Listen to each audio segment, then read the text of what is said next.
എൻ്റെ മകളെ ഞാൻ കൊണ്ടുപോകുന്നു, എല്ലാവരും ഞങ്ങളോട് ക്ഷമിക്കണം. കൊല്ലം ചിതറയിൽ മകളെ കൊലപ്പെടുത്തിയ ശേഷം ജീവനൊടുക്കിയ വീട്ടമ്മയുടെ മരണക്കുറിപ്പാണിത്. മുൻ പഞ്ചായത്ത് മെമ്പർ സിന്ധു മകൾ ലക്ഷ്മിയെ കഴുത്തു ഞെരിച്ച് കൊലപ്പെടുത്തിയത് കുടുംബ പ്രശ്നത്തെ തുടർന്നാണ് കണ്ടെത്തൽ.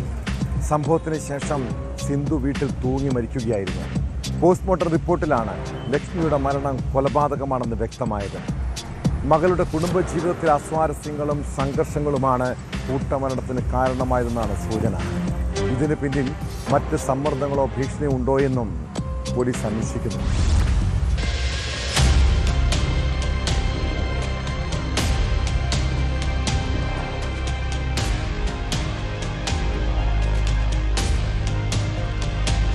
കൊല്ലം ചിതറയിൽ മുൻ വാർഡ് മെമ്പറായ സിന്ധുവിന്റെയും മകൾ ലക്ഷ്മിയുടെയും മരണത്തിൽ ദുരൂഹത ഒഴിയുകയാണ്.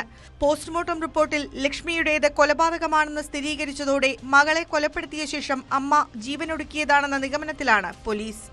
മകളുടെ കഴുത്ത് ഷാൾ ഉപയോഗിച്ച് ഞെരിച്ചതായും തല തറയിലടിച്ച് ആന്തരികമായി പരിക്കേൽപ്പിച്ചതായും കണ്ടെത്തിയിട്ടുണ്ട്.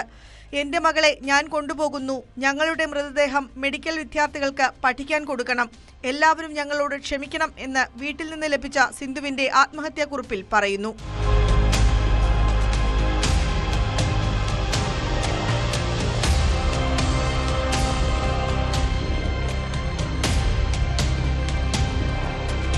കുടുംബ പ്രശ്നങ്ങളാണ് ഈ ദാരുണമായ സംഭവത്തിലേക്ക് നയിച്ചതെന്നാണ് പ്രാഥമിക സൂചന.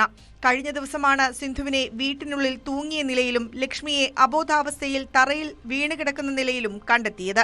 നാട്ടുകാർ ഇരുവരെയും ഉടൻ ആശുപത്രിയിൽ എത്തിച്ചെങ്കിലും ലക്ഷ്മി നേരത്തെ തന്നെ മരിച്ചിരുന്നു. ചികിത്സയിലിരിക്കെയാണ് സിന്ധു മരിച്ചത്. രണ്ടുപേരും ആത്മഹത്യ ചെയ്തതാണെന്നായിരുന്നു പോലീസിന്റെ പ്രാഥമിക നിഗമനം. എന്നാൽ പോസ്റ്റ്മോർട്ടം റിപ്പോർട്ടിൽ മകൾ ലക്ഷ്മിയുടെ മരണം കൊലപാതകമാണെന്ന് വ്യക്തമായി. ഷാൾ ഉപയോഗിച്ച് കഴുത്ത് ഞെരിച്ചതായും തലയുടെ പിൻഭാഗത്ത് ഗുരുതരമായ ആന്തരിക പരിക്ക് ഉണ്ടായിരുന്നുവെന്നും പോലീസ് പറയുന്നു. സംഭവത്തിൽ ചിതറ പോലീസ് കേസെടുത്ത് വിശദമായ അന്വേഷണം നടത്തിവരികയാണ്.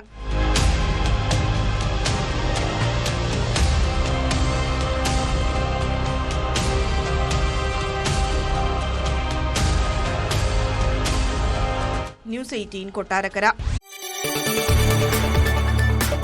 കൂടുതൽ വാർത്തകൾക്ക് news 18 Keralam YouTube channel subscribe ചെയ്യുക.